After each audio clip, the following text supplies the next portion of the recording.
สวัสดีครับวันนี้มีกรณีที่น่าสนใจที่จะมาพูดถึงกรณีของผู้จัดการมรดกซึ่งผู้จัดการมรดกนะครับ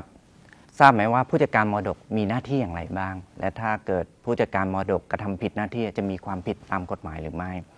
กรณีที่จะต้องมีผู้จัดการมรดกเนี่ยเป็นกรณีที่บุคคลใดบุคคลหนึ่งถึงแก่ความตายไป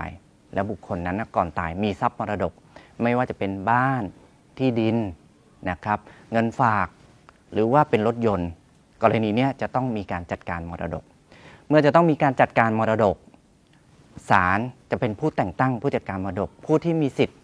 เป็นผู้จัดการมรดกคือทายาทหรือผู้มีส่วนได้เสียเมื่อศาลมีคำสั่งแต่งตั้งใครเป็นผู้จัดการมรดกแล้วสิ่งที่เราควรจะทราบที่เราควรจะรู้ก็คือว่าผู้จัดการมรดกมีหน้าที่อย่างไรนะครับผู้จัดการมรดกที่ศาลแต่งตั้งมีหน้าที่ที่จะจัดการทรัพย์มรดก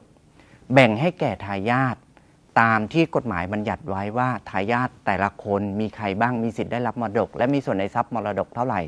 ตามส่วนที่กฎหมายกำหนดไว้หากผู้จัดการมรดกแบ่งทรัพย์มรดกไม่เป็นไปตามที่กฎหมายกำหนดถ้ามีเจตนาทุจริตถือว่าเป็นการปฏิบัติผิดหน้าที่มีความผิดต้องรับโทษมาดูตัวอย่างนะครับกรณีเจ้ามรดกถึงแก่ความตายมีทรัพย์มรดกเป็นเงินฝากในบัญชีธนาคารจำนวน1 ล้านบาทซึ่งทายาทผู้มีสิทธิ์รับมรดกมีพ่อแม่นะครับ2 คนแล้วนะครับมีพ่อมีแม่แล้วก็มีภรรยาที่จดทะเบียนสมรสแล้วก็มีลูกอีก1 คนเท่ากับว่าทายาทผู้มีสิทธิ์รับมรดกมีจำนวน4 คนทรัพย์มรดกเป็นเงินฝากจำนวน1 ล้านบาท1 ล้านบาทจะต้องแบ่งให้ทายาทตามกฎหมายกำหนดไว้ว่าต้องแบ่งให้ทุกคนคนละส่วนเท่ากันเท่ากับได้คนละ 250,000 บาทหากผู้จัดการมรดกศาลมีคำสั่งแต่งตั้งให้บุตรเป็นผู้จัดการมรดกพอบุตรได้เป็นผู้จัดการมรดกแล้วอยากได้ทรัพย์นะครับ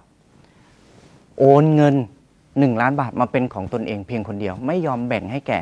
พ่อแม่ของผู้ตายคู่สมรสหรือแม่ของผู้จัดการมรดกแต่เอาไว้คนเดียวกรณีเนี้ยเป็นกรณีที่ว่าผู้จัดการมรดกกระทำผิดหน้าที่นะครับโดยทุจริตมีความผิดตามกฎหมายต้องรับโทษนะครับจำไว้นะครับผู้จัดการมรดกไม่ใช่มีสิทธิ์รับมรดกเพียงผู้เดียวแต่มีหน้าที่ต้องแบ่งทรัพย์มรดกให้แก่ทายาทตามที่กฎหมายกำหนดไว้ครับมิฉะนั้นมีความผิดสุดท้ายนี้หากท่านมีปัญหาสงสัยข้อกฎหมายสามารถรับคำปรึกษาได้นะครับโดยโทรมาที่สายด่วนของสำนักงานอัยการสูงสุดที่เบอร์1157ครับสวัสดีครับ